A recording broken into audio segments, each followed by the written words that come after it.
5, 4, 3, 2, 1. Materialize.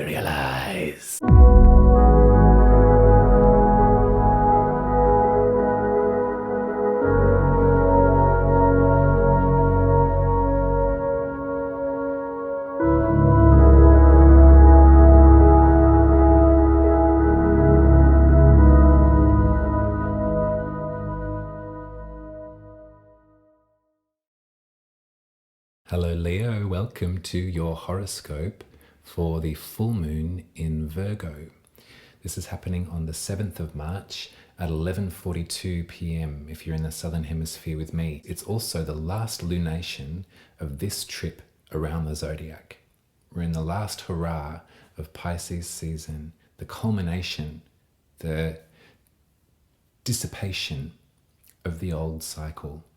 And we're about to enter a brand new one with a new moon in Aries in 2 weeks. Now this happens every year, of course.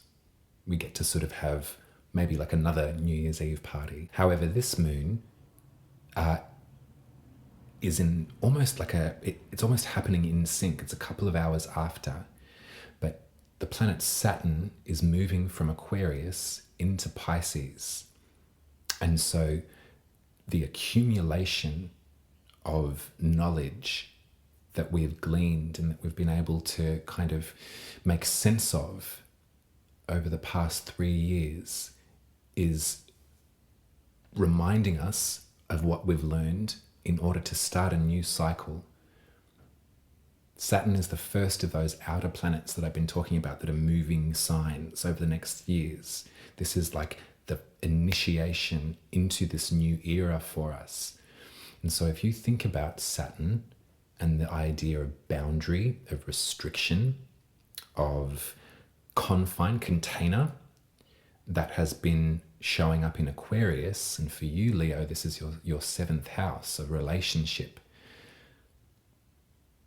The restrictions around that space for you, perhaps the inaccess that you've had to relationships, or perhaps indeed the protective barrier, the magical boundary that you've had to instigate and enact for yourself when entering relationship with other folks. This is about to come to its fruition. And when I think about Saturn and I think about that ingress into Pisces, we're moving for you from your 7th house into your 8th house. So the 7th house of relationship and of collaboration with the other, into the 8th house of the intensity that all of that brings with it. Grief, sorrow, loss, ecstasy, pleasure. And so what I really am getting a strong sense of is that you've come to a point in your life, Leo, where you're learning the protective barriers, magical boundaries that we can set around ourselves so that we can safely co-mingle, co-relate, interrelate with other folks. And this isn't to say for a moment that you kind of, cut yourself off from vulnerability, that you won't feel things like grief, you won't feel things like heartbreak, you won't feel things like obsession and intensity, ecstasy. You will. The lessons that have been learned over these last 3 years, and think about that date very clearly. I'm sure it doesn't take a genius to remember what was happening in March of 2020. There has been a necessity to self-regulate and to self-soothe and to recognize what relationships are healthy and bountiful and beautiful and which relationships are not so, and how we operate in relationship that really makes the difference. What relationships perhaps have we set up for ourselves that were a bit damaged or were a bit doomed, because of some of the ways in which we related to ourselves in that relationship. It's difficult to commingle with the other as much as we yearn to and long to and will ourselves to. it can be really difficult because this is where a lot of the trauma sort of arises. This is where rejection, abandonment, all of these different feelings can come up and affect the way that we relate to ourselves. But I think that this is pivotal. This is a pivotal moment right now, Leo, because Saturn is there, and Saturn is the outer limits. It's like I can go this far with you and no further. I like this. And so for the next couple of years from now, from this full moon until I think 2025, you'll be able to work with that energy of Saturn in your 8th house. You'll be able to steel yourself and ground yourself enough to be able to feel the intensity of connection with other folks, but not allow yourself to disappear into it.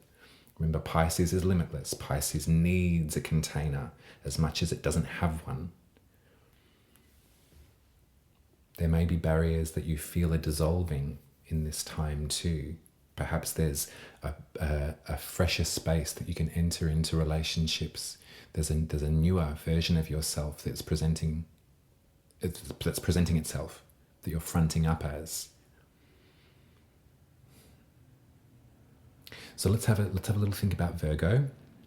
Let's have a little think about what we're going to release from ourselves and bask in at this time. Virgo for you rules the 2nd house, which is where we find our value system.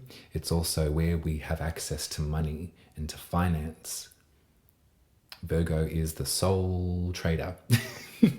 Really, Virgo separates themselves from the group in order to learn and to rhythmically practice their craft and to get it right. Virgo's value system really does lay in healing and in learning the lessons of Spirit Land.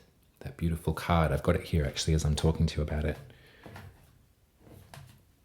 The lone figure, out on the craggy marsh with the lantern that's guiding their way. In the lantern is the star. In the lantern is Aquarius, your 11th house. There's a container here that I like. This idea of journeying safely forward into relationship, into a coupling, into vulnerability. I think the 7th house and the 8th house both can really talk to vulnerability. And I like that the Virgo in their value system has a container for that space. There's a sacred space. You can allow yourself to be your absolute self in healthy relationship. You also are present and aware and available for those that you're in relationship with to be themselves too. It's really nice. It feels like a maturity leveling up. Saturn hasn't been in Pisces for 30 years, so if you can, depending on how old you are, have a little think back to 30 years ago if you can. This might be a first for you.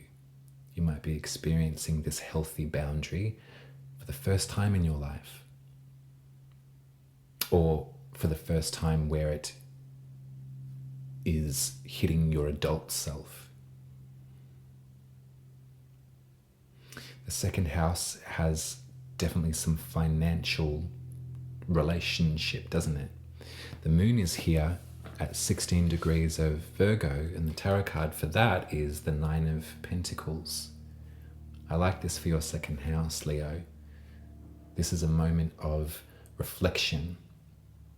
This is looking around the garden that you've set up, looking at your resources, looking at how you've managed to make them work for you and have them regenerate as well.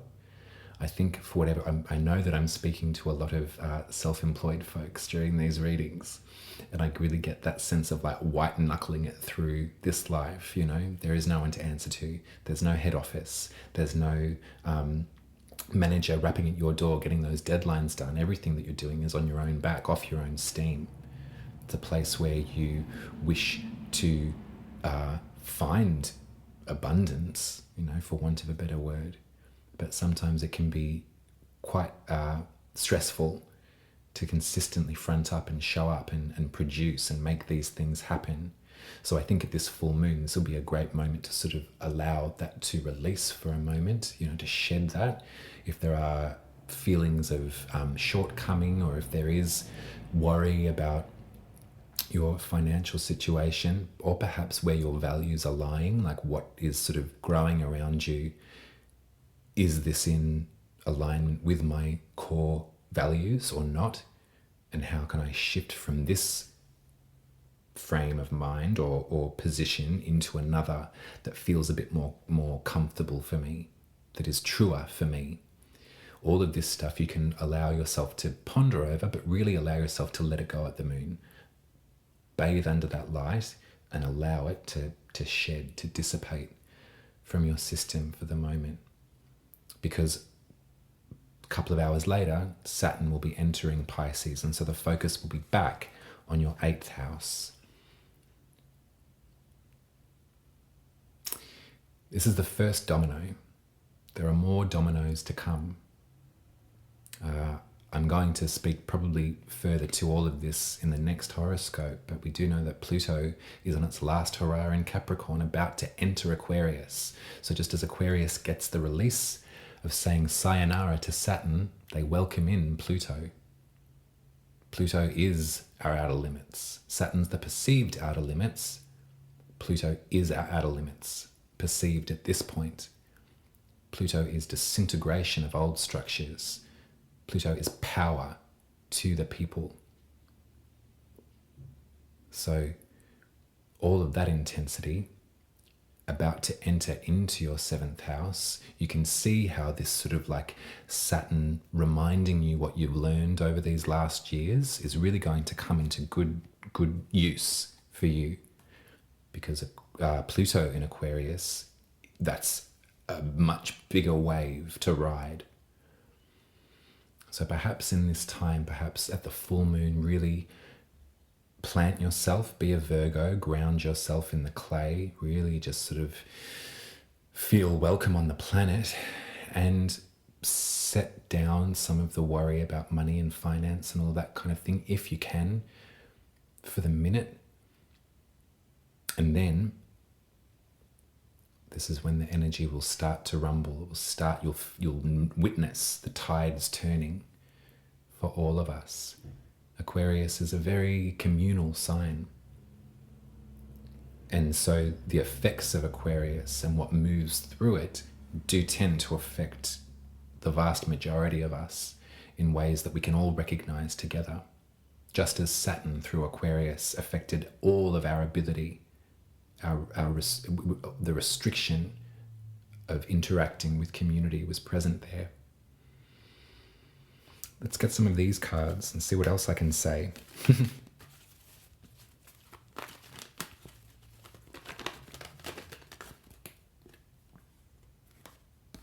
Four of Swords, Queen of Swords.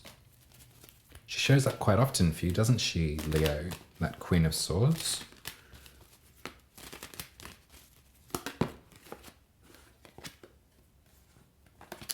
The Knight of Wands and the Knight of Pentacles.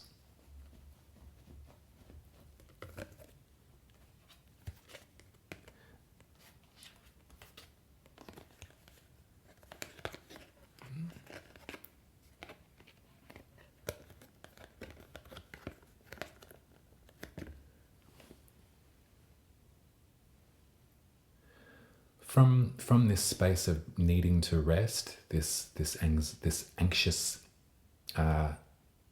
probably sleepless nights, I feel that the advice that perhaps has been given to you quite often about setting healthy boundaries between yourself and the other, about not allowing those boundaries to be a force field of protection, but a magical ring of salt. As you've been getting and absorbing instruction about the truth of the situation, the truth of the matter, you're in company with someone that cares about you, that is telling you what the truth is. You're at a crossroads, Leo. I have the Knight of Wands and I have the Knight of Pentacles, and you can see that those two are just in completely opposite directions. And so if we're talking about Saturn and we're talking about your 7th house and your 8th house, there's different pathways here. One of these pathways is with someone who is like you, who is a fire child, who is passionate and confident and kind of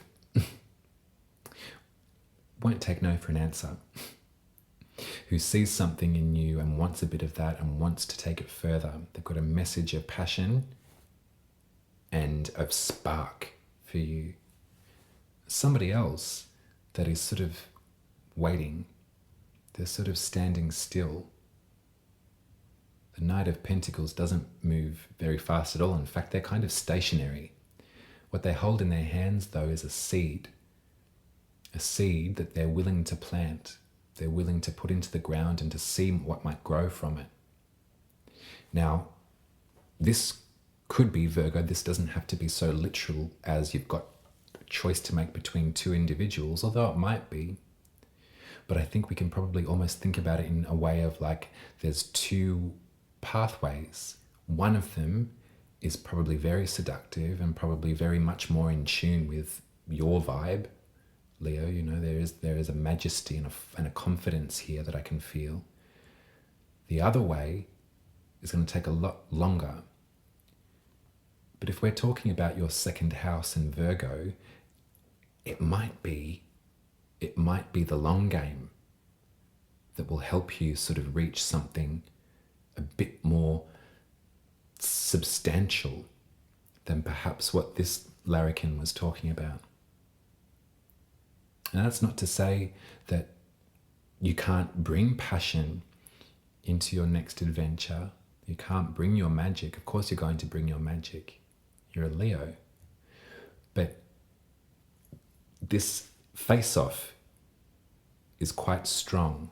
And so I want you to think back to your Queen of Swords. Who was it in your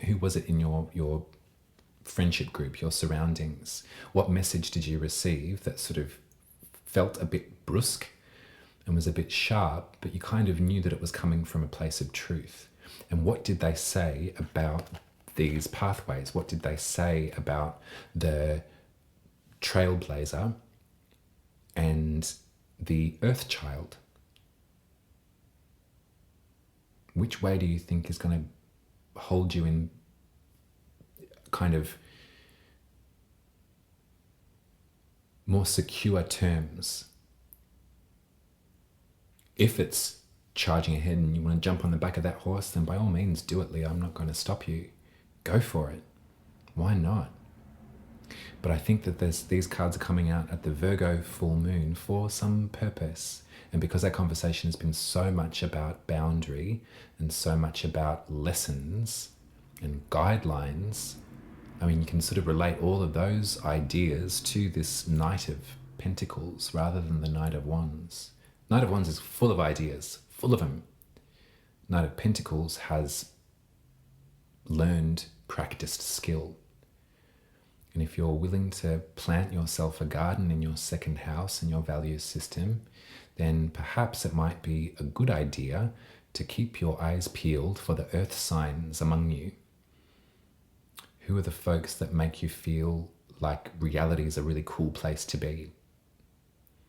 And who are the folks that can kind of teach you skills that you don't have? And who are the folks that are also asking for you to teach them skills that they might not have, but kind of talking to a part of yourself that has a lot to do with the physicality, with the body, rather than the sort of etheric so much? Just a question. All right, well, that's your reading, Leo. I hope you enjoyed. I love you very much. Head to umaruby.com and get your birth chart read by me if I haven't met you already. I'm always very, very excited to meet folks that I've read for on this platform for a while. It's always a bit of a thrill to get that moment, just the two of us. Also, you can tip me at buymeacoffee.com/umaruby if you've got some spare change in your pocket.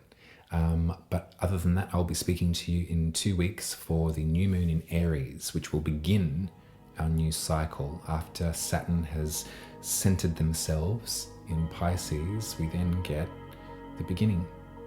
And we'll see what happens. We'll see where this will take us. I look forward to it. Take care, Leo. Bye.